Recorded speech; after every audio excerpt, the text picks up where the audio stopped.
믿음의 가족 여러분 안녕하셨습니까? 안녕하세요. 이번 허락하신 안식일 11월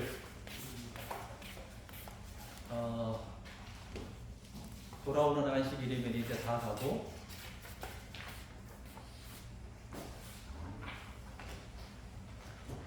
한 달만 더 지나면 이제 금년도 어두움의 역사 속으로 사라져가는 매우 엄숙한 시기의 지점에서 이 부족한 이 사람을 금년에 시작해서 한 회기 동안에 우리 영남학회 목회자 부재자 교회 우리 현직 목사님들이 안 계신 62교회를 향한 사역을 주님께로부터 불러 세우시고 멍에를 또 소자에 메워 주셔서 그 일을 감당하느라고 금년 연말이 거의 이르게 되는 이 지점까지 매 안식일마다 각 교회를 순회하면서 안식일이지만은 설교 예배가 아니라 교육 형식의 예배를 주인의 즐거움에 참여할 자가 누구냐라고 하는 조금 전에 우리가 587장 장미를 우리 즐거운 하늘집 찬양하셨죠? 우리 모두는 예수님을 믿는 목적 중에 하나는 하늘 아버지의 즐거움, 우리 하늘 아버지 계시는 장막, 우리에게 약속하신 이미 이루어 주신 영원한 생명의 나라에 들어가는 것이 우리 모든 신앙의 최후의 목적 지점이 오직 한 곳 그곳입니다. 우리는 그곳에 들어가기 위해서 이 땅에 주님의 목적하신 바 섭리에 의해서 출생하게 되었고 힘들고 어려운 이 죄악 세상이지만 우리가 그 노고를 다 겪으면서도 영생의 소망을 가지고 우리는 지금까지 살아왔고 이제 머지않은 장래에 우리 주님이 이 땅에 내가 진실로 속히 오리라 약속하신 그 날이 매우 가까이 이루고 있는 이 지점에 우리 성도들이 믿음의 용기와 또 갈렙처럼 믿음 있는 확신의 창 주님의 약속을 굳게 믿고 주님께 충성을 다하는 그러한 주님의 충성스러운 우리 진교 열린교회에 우리 모든 믿음의 가족들 되시기를 간절히 소망합니다. 아멘. 자, 오늘 우리가 우리 주님의 거룩한 생명의 말씀 이 교재의 세 번째 과제인 희생이라고 하는 제목을 가지고 여러분들과 함께 시간이 닿는 데까지 영적인 교훈들을 함께 나누고자 합니다. 우리가 가지고 있는 성경 마가복음 1장입니다. 마가복음 1장 성경을 함께 펴주시길 바랍니다.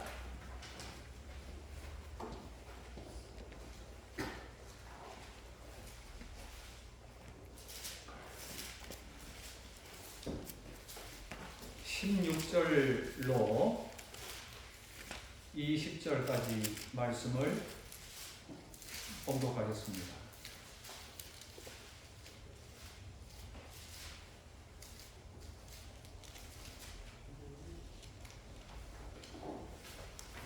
갈릴리 해변으로 지나시다가 시몬과 그 형제 안드레가 바다에 그물을 던지는 것을 보시니 저희는 어부라. 예수님께서 가라사대 나를 따라오너라. 내가 너희로 사람을 낚는 어부가 되게 하리라 하시니 곧 그물을 버려두고 쫓으니라. 조금 더 가시다가 세베대의 아들 야고보와 그 형제 요한을 보시니 저희도 배에 있어 그물을 깁는데 곧 부르시니 그 아비 세베대를 사꾼들과 함께 배에 버려두고 예수를 따라가니라.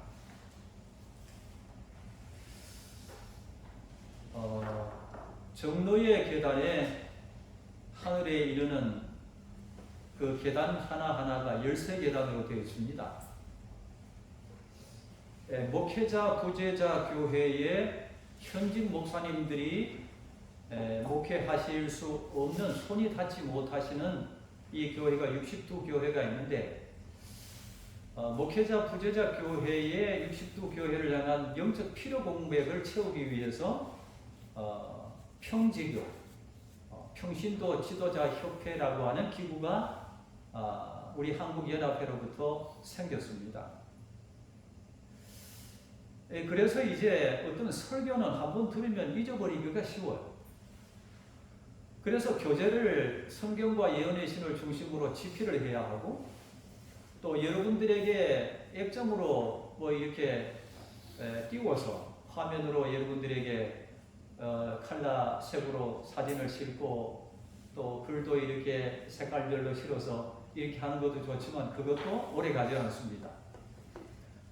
그래서 저는 이 컴퓨터로 여러분들에게 이 설교 또 교과 내용의 이 강목을 이렇게 타이핑을 해가지고, 제가 동정원 앞에서 목회를 단연간 할 때에도 항상 이 대예배 시간에는 설교 강목을 이렇게 개인의 손에 다 들려드리고 말씀을 함께 나누곤 하는 그 습관이 제게 좀 있습니다. 그래서 교육적인 영적 의미에 있어서 우리의 생활에 이것은 반드시 받아들여져야 하고 이해되고 깨달아져야 할 뿐만 아니라 우리의 생활에 실천되어져야 될 기별이기 때문에 그러한 어떤 목적을 두고 이렇게 유인물을 만들어서 여러분들 개인의 손에 이것을 전달하고 말씀을 함께 짚어보게 되는 것입니다. 자, 이 교과를 통해서 예수님께서 성경과 예언의 신을 통해서 우리에게 말씀하십니다. 너가 나에게 희생된 삶을 살아야 한다. 그 이유는 그 가로 안에 보면 여러분 제목 그 바로 옆에 그 가로가 되어 있죠. 우리가 왜 주님께 희생이 요구되어졌고 요구된 희생의 생애를 우리가 살아야 되는지, 주인의 즐거움, 주인은 창조주 우리 하늘 아버지시고 즐거움은 하늘 생명의 나라를 표상하는 것입니다. 우리가 하늘 아버지의 나라에 들어갈 수 있도록 아버지께서 우리에게 한 걸음 한 걸음 내딛는 계단 중에 한 계단이 이 세 번째 계단입니다. 첫 번째 계단은 시간의 사용이고, 두 번째 계단은 어제 저녁에 말씀을 함께 나누었던 헌신의 계단입니다. 여러분, 헌신하면 뭐 건축 헌금을 많이 드리고 또 기부금을 많이 뭐 이렇게 드리고 뭐 이렇게 하는 것들도 헌신입니다.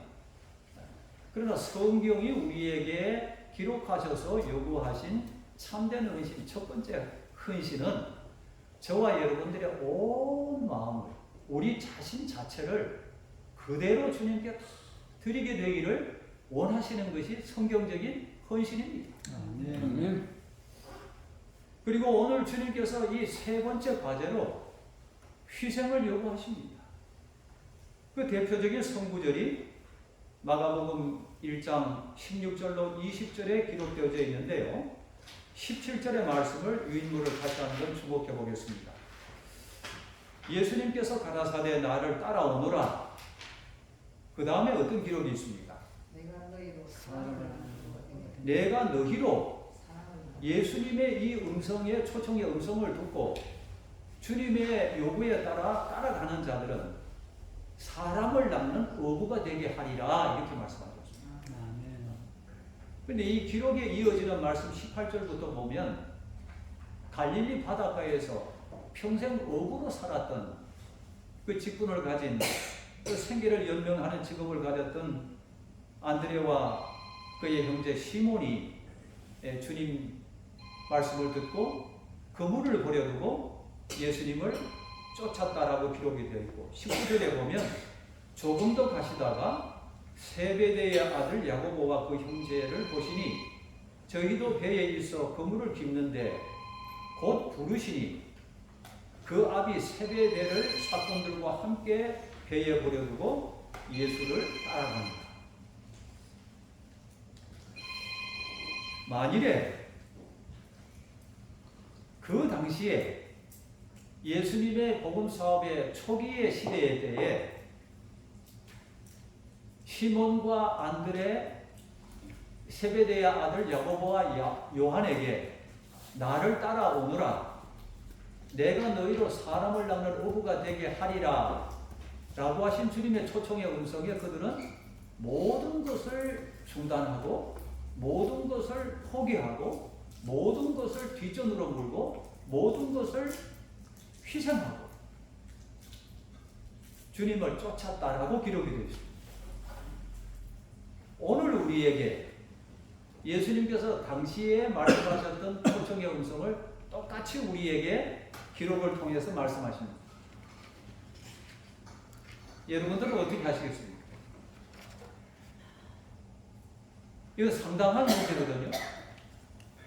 이게 보통 문제가 아닙니다. 우리의 생계가 달려있는 문제, 우리의 직업은. 2000년 전 당시에 예수님 지상생애 하실 때 구원사업 초기에 주님의 거룩한 사업의 동력자들도 제자들을 부르셨을 때에 대부분의 이 제자들이 직업이 고기를 잡는 어부의 직업이었습니다. 그들은 매일 고기를 잡아서 가족들과 함께 생계를 연명하는 그런 아주 여유가 없는 그런 삶 속에 놓여진 사람들이었습니다. 그런데 예수님께서 그들 곁에 오셔서 나를 따라오너라, 내가 너희로 사람을 낳는 어부가 되게 하리라 하셨을 때에 그들은 즉시 그것을 멈추고 버려두고 포기하고 희생하고 예수님을 쫓았어요.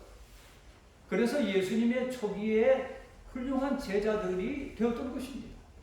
만일에 저와 여러분에게 오늘 나를 따라오너라, 내가 너로 사람을 낳는 어부가 되게 하리라 말씀하실 때에 우리가 따라가지 않는다면 어떻게 될까요? 사람을 낳는 어부가 될 수 없겠죠. 말세 재림 성도들이 왜 예수님의 제자가 되어야 하고 사람을 낳는 어부가 되어야 되는가 하면 예수님 재림과 이 사건은 직접 직결이 되어 있어요. 이 천국 복음이 모든 민족에게 전거되기 위하여 온 세상에 전파되리니 그제야 세상의 끝이 온다고 말씀하셨어요. 하늘의 무죄한 천사들, 죄가 전혀 없는 천사들을 통해서 순식간에 이 사업을 마치실 수가 있으심에도 불구하고 죄로 타락하여 연약한 우리를 구원에 불러 세우시고 우리를 통해서 주님이 구원해 주신 능력을 입히셔서 우리로 하여금 구원해 주심을 받은 복음의 큰 기쁨의 소식을 온 세상 사람들에게 전할 수 있도록 맡기신 것은 우리가 하늘 아버지의 나라의 희생이라고 하는 주님이 정해두신 이 과정, 이 단계를 우리의 믿음의 발걸음으로 딛게 하셔서 우리 하늘 아버지께서 우리에게 이루어 주실 것을 우리로 온전히 이루어지게 하시기 위한 목적이 계심을 우리가 오늘 말씀 연구를 통해서 깨닫게 되시리라고 생각합니다. 그 밑에 기록의 말씀을 보면 복음 사역자 24쪽입니다. 이 사람들이 저게 제자들입니다. 봉급의 약속도 없이 순종함은 이상한 듯 하나 그리스도의 부르시는 말씀에는 거역할 수 없는 뭐가 있었습니까? 능력이 있었다. 아멘. 여러분, 우리가 오늘 나를 따라오너라, 본 아무개야, 정 아무개야, 신 아무개야, 유 아무개야, 이 아무개야, 이렇게 주님께서 우리의 가까이 곁에 오셔서 기전에 오늘 말씀을 하셔요. 나를 따라오너라, 내가 너로 사람을 낳는 어부가 되게 하리라. 이 말씀이 우리의 생애의 생각과 행동을, 우리의 걷고 있는 내딛는 발걸음을 멈출 수도 있고 멈추지 못하게 될 수도 있는 것이 어디에 있는가 하면 하늘 아버지의 말씀을 능력의 아버지의 말씀으로 의심 없이 내가 내 귀를 통하여 듣고 받아들이느냐 받아들이지 않느냐에 달려있을 것입니다. 근데 당시에 예수님께서 그들에게 하셨던 말씀이 오늘 우리에게 하시는 똑같은 말씀입니다. 나를 따라오너라. 내가 너로 사람을 낳는 어부가 되게 할 거야. 그런데 여기에 선지자의 기록 가운데 보니까 어떻게 그들이 그렇게 될 수 있었을까? 예언의 실이 없었다면 우리에게 이 말씀이 설명이 잘 안 되는 거예요. 근데 이 예언의 실 기별 때문에 이 사람들이 봉급의 약속도 없이 가족들의 생계를 연명해 나가는 이 재정적인 어떤 월급을 주는 것에 대한 이런 약속도 없이 순종하는 이상한 듯 보이나 그리스도의 부르시는 말씀에는 거역할 수 없는 능력이 있습니다. 아멘. 말씀을 어떻게 받아들이느냐, 어떻게 듣느냐에 달려있는 것입니다. 시대의 소망 213쪽에 보면 이렇게 기록되어 있습니다. 그리스도의 가르침은 영적인 것으로 2000년 전에 예수님이 제자들에게 초기의 제자들에게 말씀하셨던 이 말씀은 어떤 말씀이셨는가 하면 영적인 말씀이었다는 거예요. 우리는 육이잖아요. 우리의 눈에 보이지 않는 영의 말씀을 하셨다는 것입니다. 그리스도 예수님의 가르침은 영적인 것으로 우리에게 뭘 요구하셨어요? 자아휘생을 요구하였으므로 그들은 그 가르치심을 받아들이려고 하지 않았습니다. 이들은 또 다른 부류의 사람들이거든요. 위에 복음 사역자 24쪽에 있는 이 네 사람들, 초기의 부름을 제자로 받았던 이들은 주님의 말씀이 끝나자마자 모든 것을 멈추고 모든 것을 손에서 놓고 일어나서 예수님을 쫓아갔습니다.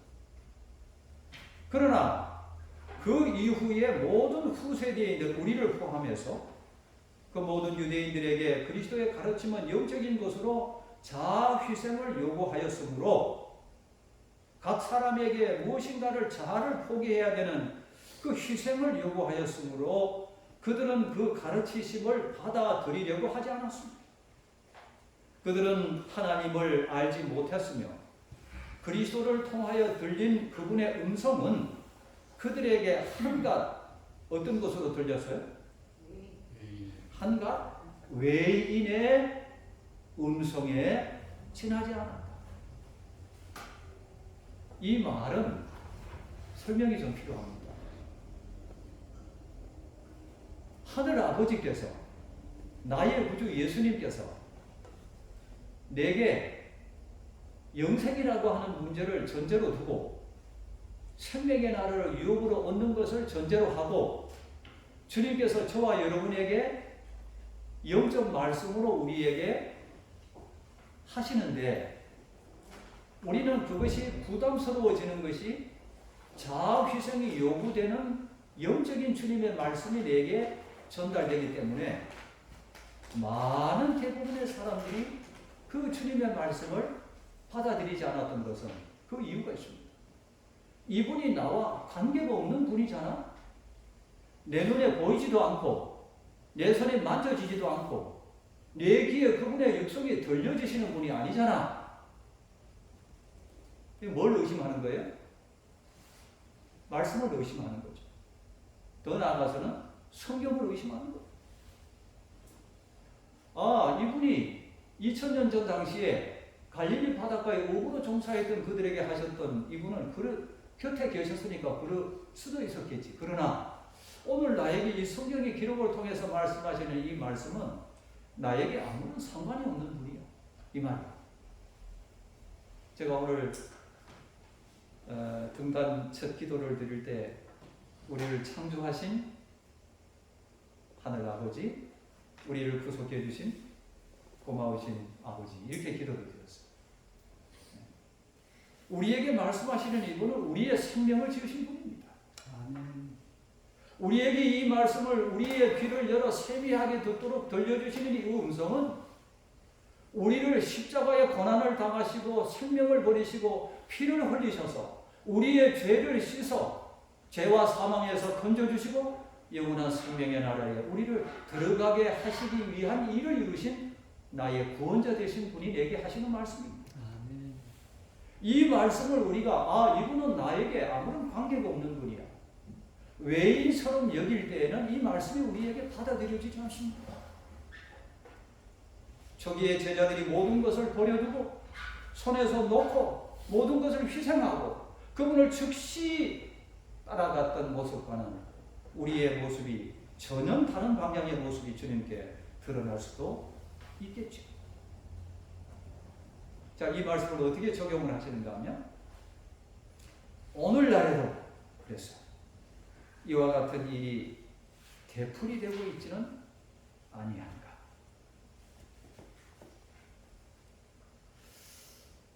우리에게 하늘나라에 들어가기 위해서 시간을 매우 소중하게 값지게 사용해야 될 요구가 우리에게 성경을 통해서 증언을 통해서 요구되고 있고, 우리의 온 자신, 우리의 온 마음을 죄로 시작되고 죄로 번복되고 악한 습관들로 일구어진 우리의 자신과 우리의 심령을 주님께 온전히 모든 것을 헌신하라고 요구하시고, 오늘 우리의 삶에 우리의 육신의 식생활과 관계된 이 물질적인 문제와 주님께서 이 문제를 두고 우리에게 나를 따라오너라, 내가 너희로 사람을 낳는 어부가 되게 하리라 하셨을 때에 예수님의 말씀을 외인의 음성도 듣지 않고, 이분은 나의 생명의 주님, 나의 구원자이신 분이 내게 하신 말씀이야, 이렇게 됐던 그들은 예수님의 요구에 응하여 주님의 훌륭한 제자들이 되었지만은 오늘날 마지막 시대에 살아가는 갈렙과 같은, 또 여호수아와 같은, 또 느헤미야와 같은 참된 개혁자들이 필요한데, 에녹과 같은 우리 믿음의 노동과 같은 분들이 이 세상의 마지막 시대에도 많이 살고 있다고 예언의 시대는 말씀하고 있습니다. 그 다음에 기회를 좀 봅니다. 구조와 선지자 556쪽에 보면 우리의 유일한 안전은 그렇게 했어요.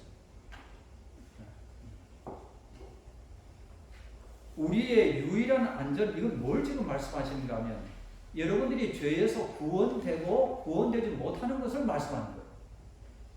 우리의 구원의 안전은 이 말입니다.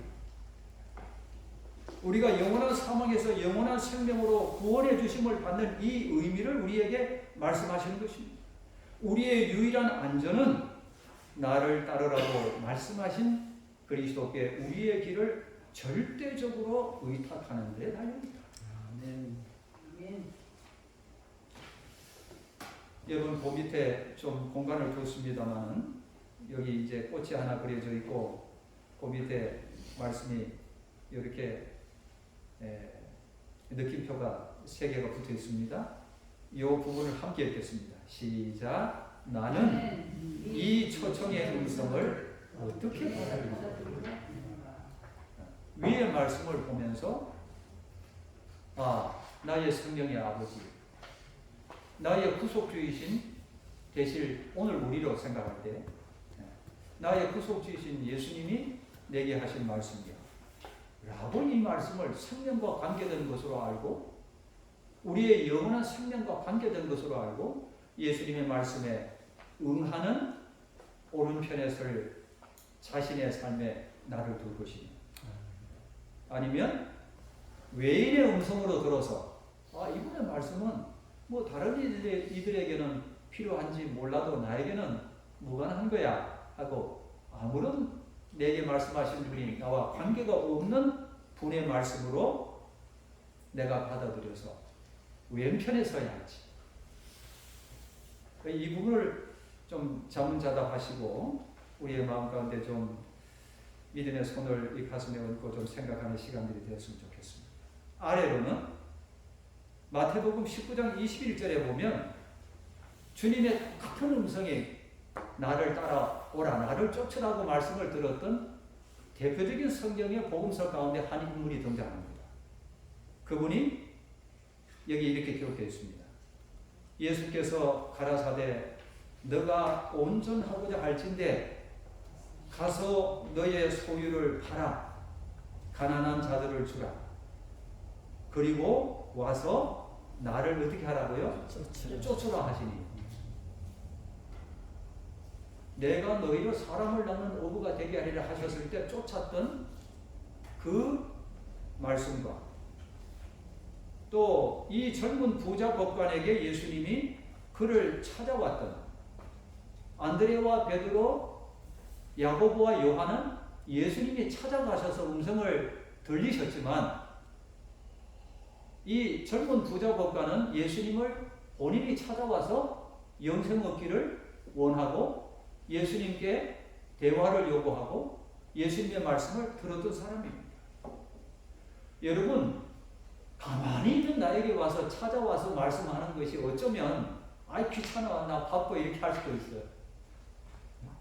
그런데 초기의 제자들은 예수님이 찾아왔을 때 한가롭지 않고 매우 분주한 가운데 생계를 연명하기 위해서 그날의 일에 온 심혈을 기울이고 있는 가운데서 예수님이 찾아와서 말씀하셨고 이 사람은 마음 가운데 예수님을 생각하고 예수님이 하시는 모든 업적들에 대한 복음을 전해 듣고 그 마음 가운데 고민하다가 예수님께 조용히 찾아왔어요.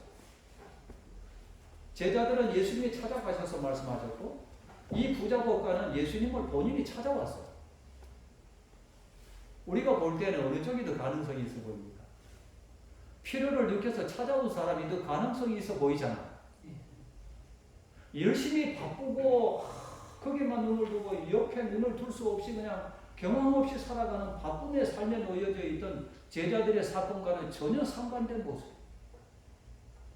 우리 인간의 생각에는 제자들이 받아들여지지 않았을 것으로 생각이 되지만 그들은 받아들였고 또 예수님에 대해서 영생에 대한 필요를 절감하고 예수님을 심령의 필요 공백을 채우기 위해서 주님께 찾아왔던 이 젊은 부자 법관은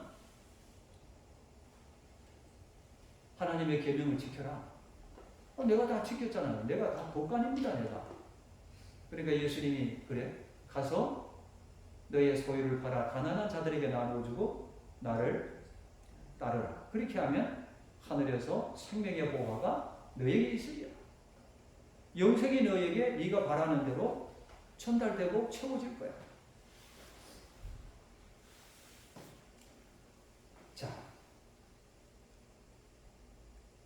그 밑에 말씀을 보면 누가복음 18장 22절에 보면 공간복음의 기사가 똑같은 사건이 여기 또 다른 기자로부터 기록이 되어 있습니다.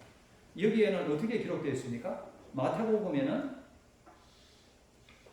가서 너의 소유를 팔아 이렇게 되어 있지만 누가복음 18장 22절에는 더 깊이 들어가는 거예요.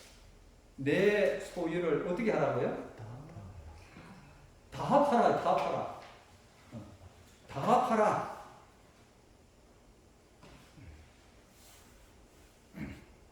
이 부자 법관은 예수님의 말씀이 들려지자 크게 근심하며 떠나갔어요.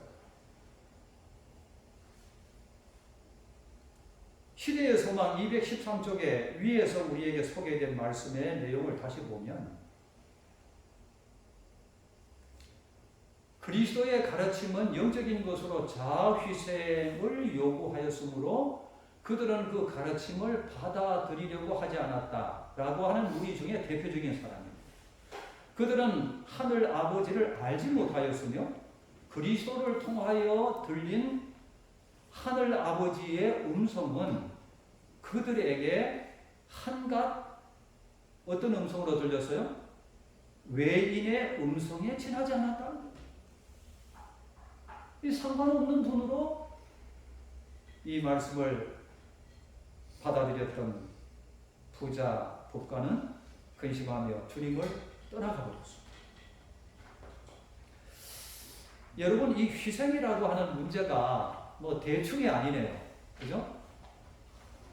너에게 있는 소유를 다 팔아. 어제 저녁에 헌신에 대한 공과를 공부할 때는 너의 온 마음을 온전히 주님께 바쳐. 그렇게 하지 아니하면 하늘 아버지의 거룩한 형상으로 결코 그대가 변화될 수 없을 것이다. 다시 말하면 하늘 생명의 나라에 들어갈 수 없다는 것입니다. 구원은 주님께서 우리에게 값없이 이루어 주신 선물이지만 구원을 받아 하늘에 들어가야 할 대상은 저와 여러분 자신들이기 때문에 주님께서 하늘나라에 들어갈 수 있는 요구하시고 조건으로 내세우신 신앙의 개인의 몫을 우리가 감당하느냐 못하느냐에 우리의 구원을 결정되는 것입니다.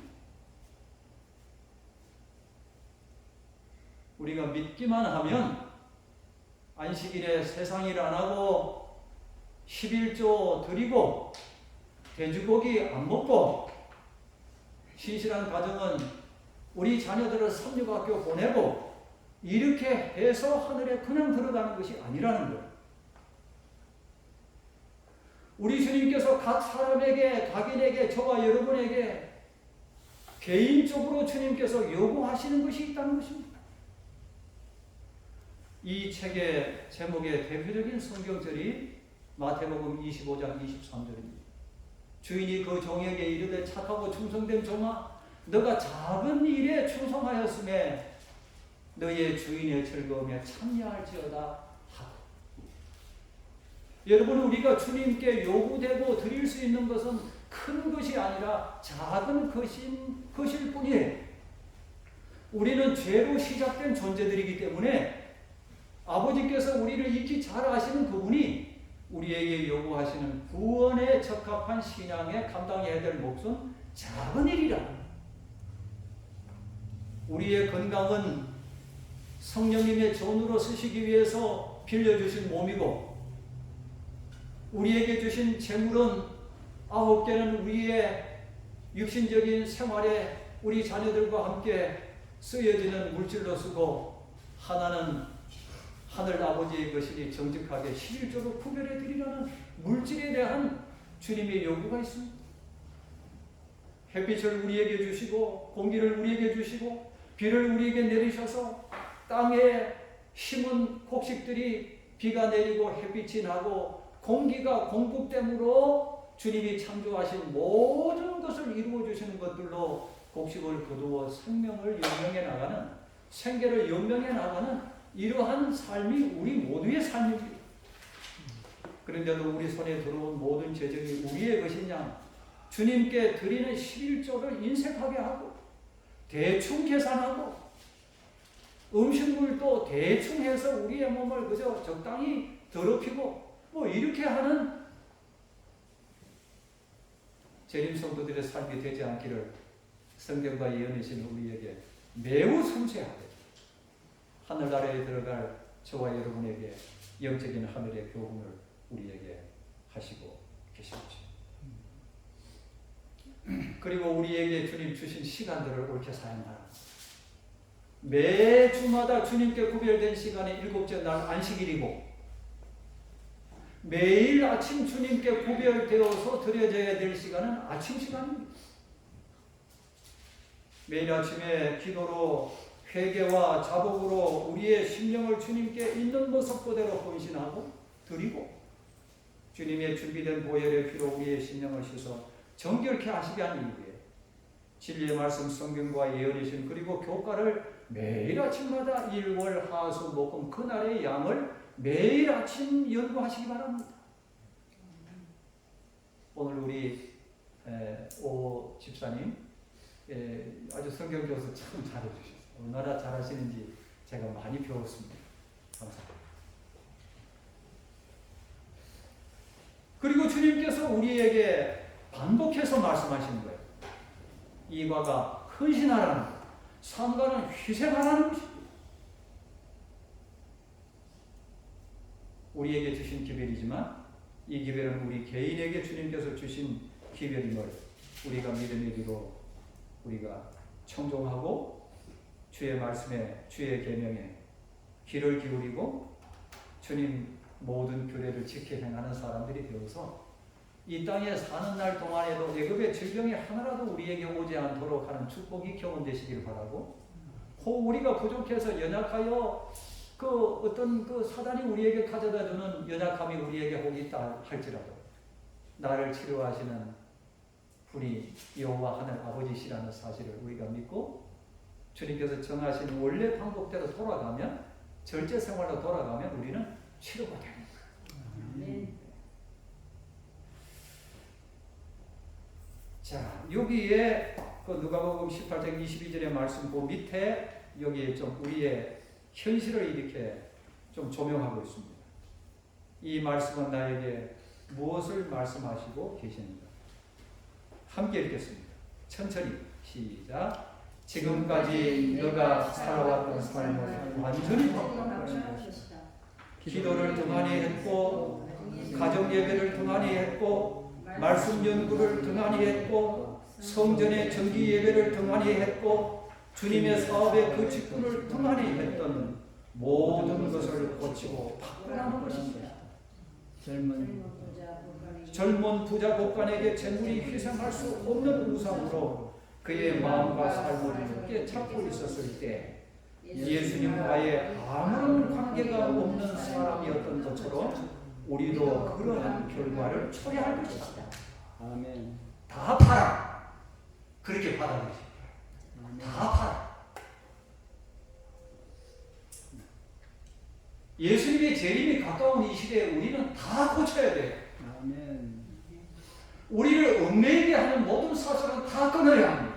아멘. 작은 일에 충성했던 여러 인물들 중에 제가 6개월 훨씬 전에 1차 여기 염성 교육을 함께 여러분들과 함께 나누기 위해서 왔을 때 요셉에 대한 이야기를 했잖아요. 요셉은 환경에 지배를 받고 그렇게 살았던 사람이 아니에요. 그 환경을 극복하고 지배하고 살았어요. 그렇게 될 수 있었던 한 가지 중요한 것이 뭐예요?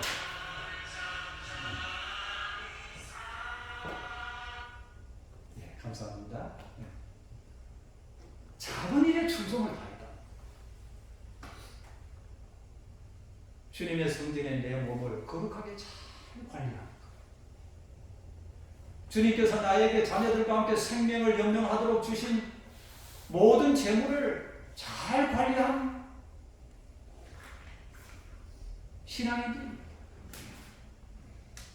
주님께서 우리에게 주신 출생으로부터 이 세상에 끝나는 그 순간까지 주신 모든 시간은 하늘 아버지께 속한 시간. 안식의 시간을 구별해서 거룩히 지키고 매일 아침 이런 시간을 주님과 교통하는 시간으로 구별하라고 우리에게 24시간에 작지 않은 넉넉한 시간들을 매일 주님께서 주셨습니다. 저는 73세의 여름에 처한 이 나이에 이 시간이 참 소중하다고 느껴집니다. 저는 하루하루의 생활의 승패가 어디에서 결정되는가 하면 아침 시간을 주님 앞에 영적으로 요긴하게 사용되느냐 못 되느냐 거기에 달려 있습니다. 매일 아침 성경 하루의 속장을 읽고 예언의 신을 거기에 연결되어지는 예언의 신을 한 구절 한 구절 다시 한번 찾아서 확인하고 매일 아침에 교과 공부를 일요일에는 일요일 소지, 월요일에는 월요일 소지를 그날 아침에 매일 공부합니다. 그리고 간절한 1시간 이상의 기도가 매일 주님께 바쳐지고 있습니다. 작아도 24시간의 하루에 주어진 전체 시간이라면 2시간 한 40분 정도는 매일 저는 개인적으로 시간을 구별하지 않으면 험악한 세상을 살아갈 수 없다는 생각이 들어요. 저는 청년 시절 때부터 이 일을 시도했습니다. 그래서 저의 삶의 목적지가 분명히 설정되어졌어요. 저는 인생의 최고의 종착지인 죄를 말미암은 결과인 이 죽음이라는 지점이 우리 조상들이 가신 그 지점이 저에게도 가까워오고 있지 않습니까? 그러나 웨슬리 목사님은 85세의 연령의 때 50만 명의 영혼들을 진리로 이끌었어요. 50만. 갈렙과 같은 분들, 느헤미야와 같은 분들은 아주 훌륭한 시대에 합당한 개혁자들이었어요. 느헤미야와 갈렙과 같은 인물들이 오늘날 이 마지막 시대 때 매우 필요로 됩니다. 오늘 갈렙과 여호수아에 대한 가정 교과의 이 교훈이 우리에게 주어진 기별이지만 나에게 주어진 기별로 받아들여지게 되시길 바랍니다. 아멘. 너가 그렇게 되라는 거예요. 아멘.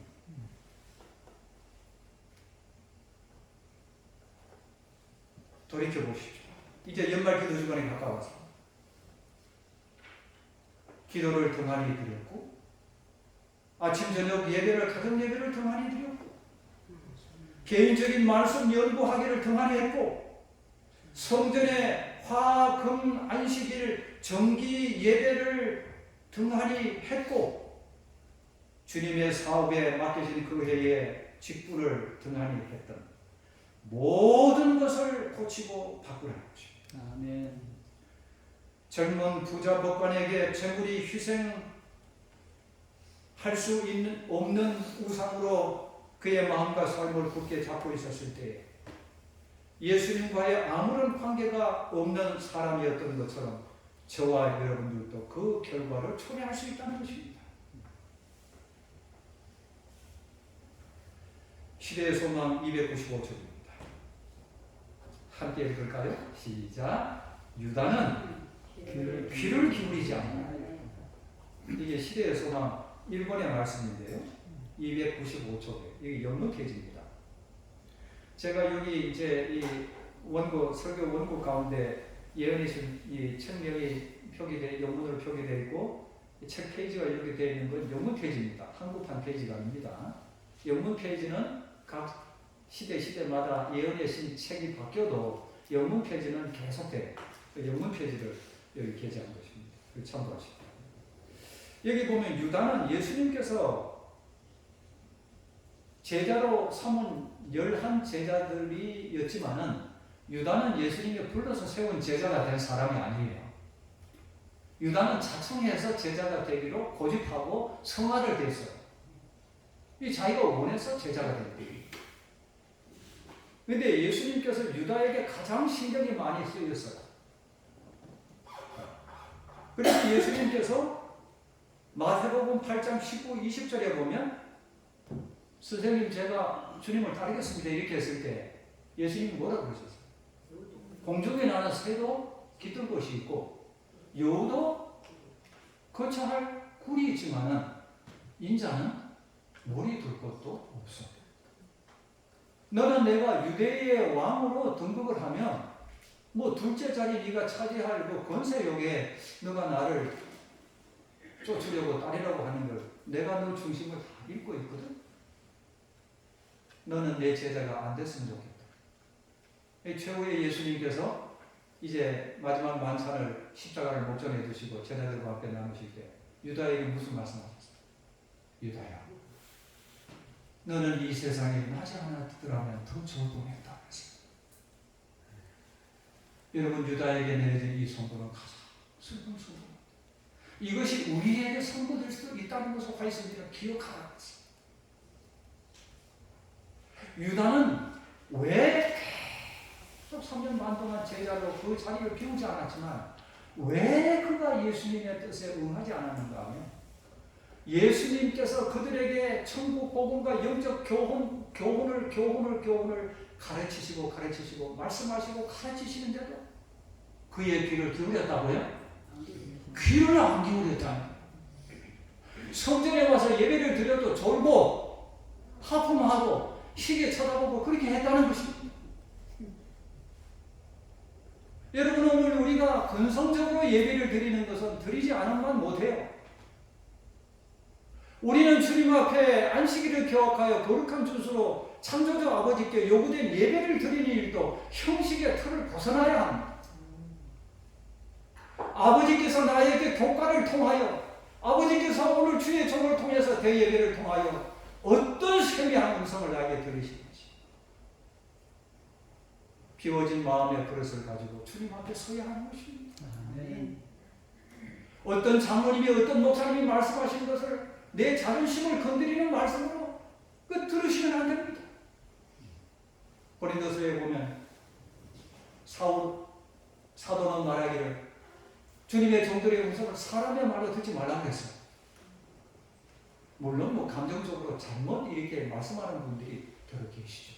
그러나 우리가 그렇게 하는 주의 종들일지라도 내가 그러하지 아니한 마음의 방향에서 주님의 편의 방향에서 예배를 맞이할 때에는 거기에도 교훈이 있다는 거예요. 아멘. 화이스님께서 그 말씀을 하셨거든요. 그래서 우리는 언제나 예수님께서 나에게 예배를 통해서 말씀하시기 위해서 예배를 요구하신 것입니다. 예배를 드릴 때마다 이 젊은 부자법관처럼 유다처럼 나에게 말씀하시는 분이 나와 아무런 상관없는 외인이라고 생각하고 예배에 임하면 우리의 예배는 아무런 의미가 없는 것입니다. 오히려 사람의 손에 쭈물락거려지는 하나의 진흙 덩어리와 같은 결과를 갖는 거예요. 사람의 손에 물을 붓고 이 흙을 진흙에 놓으면 햇빛이 내려쬐면 시간이 지나면 지날수록 그것은 아주 굳어져요. 아주 강팍해집니다. 이건 돌도 아니고 흙도 아니에요. 아무 쓸모없는 것이죠. 우리가 그렇게 될 수 있다는 것입니다. 우리의 신앙의 연조가 한 주, 두 주, 한 달, 두 달, 1년, 2년 더 하면 더 할수록 우리는 이 죄악 세상에서 발걸음이 떨어져서 하늘 가난한 복지를 향해서 가까워지는 우리의 신앙의 성숙이 일어나야 합니다. 그것이 예배를 통해서 이루어집니다. 아버지께서 우리 곁에 오셔서 말씀하시고 교육하기 싫은 시간이 예배 시간입니다. 일상분주한 삶 속에 거물을 던지고 있던 그 제자들에게, 초기의 제자들에게도 예수님께서 예배를 주님께 그들과 함께 갖추시기 위해서 찾아가십니다. 나를 따르노라. 내가 너로 사람을 낳는 원가 되게 합니다. 여러분 참 이 복음 사역자 24페이지의 말씀을 꼭 기억하시기 바랍니다. 예수님이 하신 말씀에는 그들의 마음을 확 변화시키는 능력이 있습니다. 여러분 우리가 말씀을 어떻게 듣느냐 하는 것은 굉장히 중요합니다. 뭔가 무엇을 다 막아놓고 듣는 것과 다 오픈해놓고 듣는 것과의 그 결과가 엄청난 차이를 가지고 있습니다. 우리가 다른 영혼으로 구원하기 이전에 우리가 먼저 주님께 구원되는 사람이 되어야 합니다. 그 고리를 위해서 예배를 요구하신 것이고 헌신을 요구하셨고 시간을 요구하셨고 우리에게 희생을 요구하시는 것입니다. 복음사역자 42, 43쪽에 보면 그리스도의 생애는 계속적인 자아희생의 생애였다. 친절한 친구들의 호의가 나그네 예수님을 위해 유숙할 곳을 마련해 준 곳 그 다음 페이지를 놓으시죠. 이 페이지.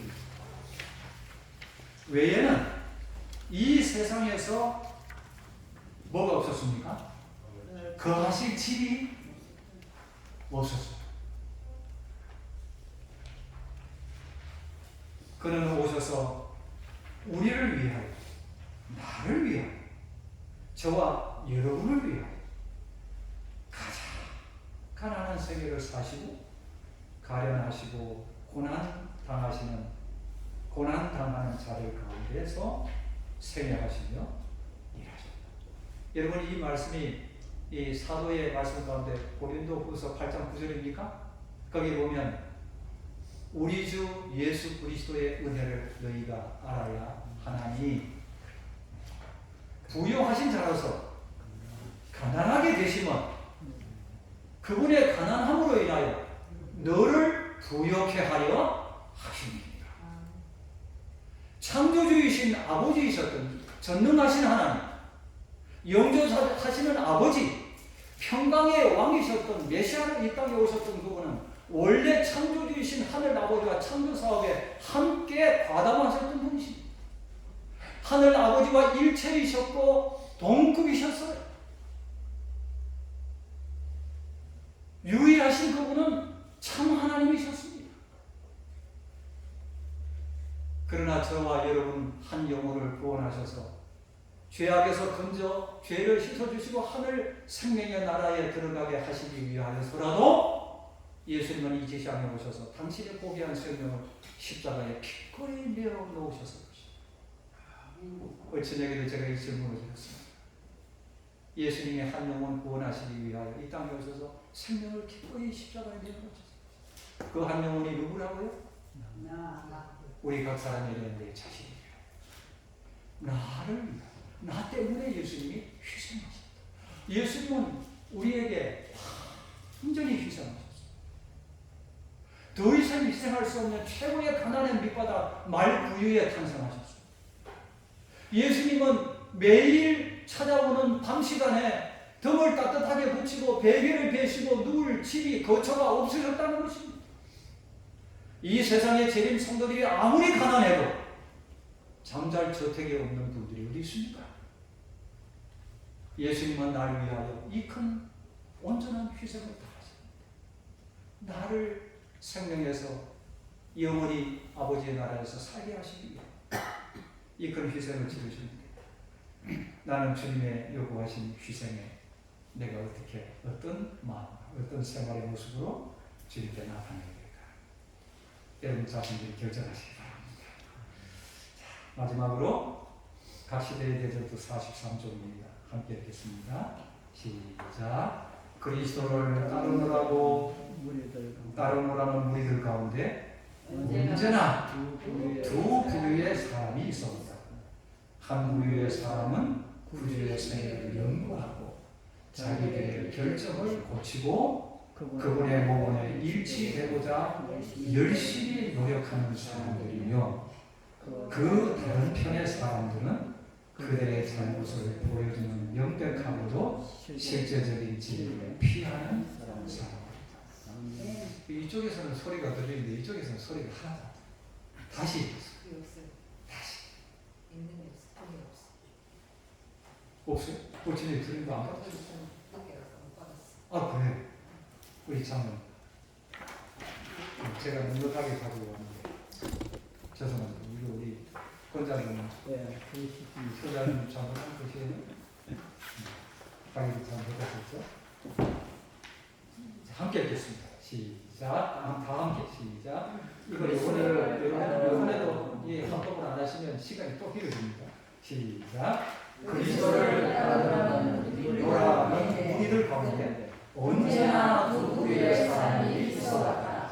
한 부류의 사람은 구주의 생애를 연구하고 자기들의 결정을 고치고 그분의 모본에 일치되고자 열심히 노력하는 사람들이며 그 다른 편의 사람들은 그들의 잘못을 보여주는 명백하고 실제적인 진리를 피하는 사람들입니다. 말씀을 마치겠습니다. 아멘.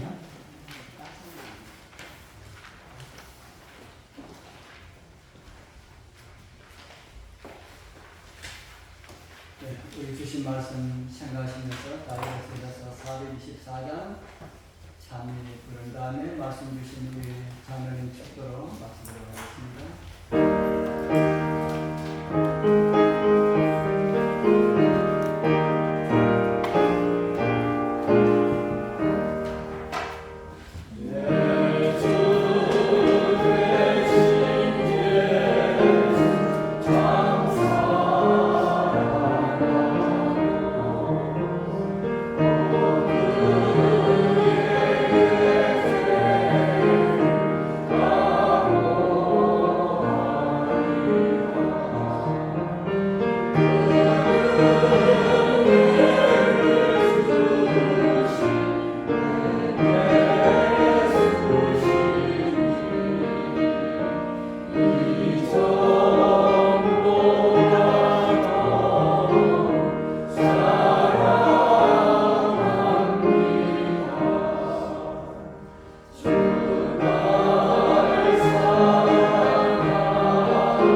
이제는 우리 하늘 아버지의 창조하신 거룩하신 능력과 우리 주 예수 그리스도의 우리를 구원해 주신 십자가의 그 크신 사랑과 예수님 재림하시는 그날까지 항상 우리의 곁에 계심을 약속하신 성령님의 교통하심이 오늘 말씀에 참여한 우리 모든 주의 귀한 성도들 위해 영원토록 함께 해주시기를 예수님 이름으로 기도드립니다. 아멘.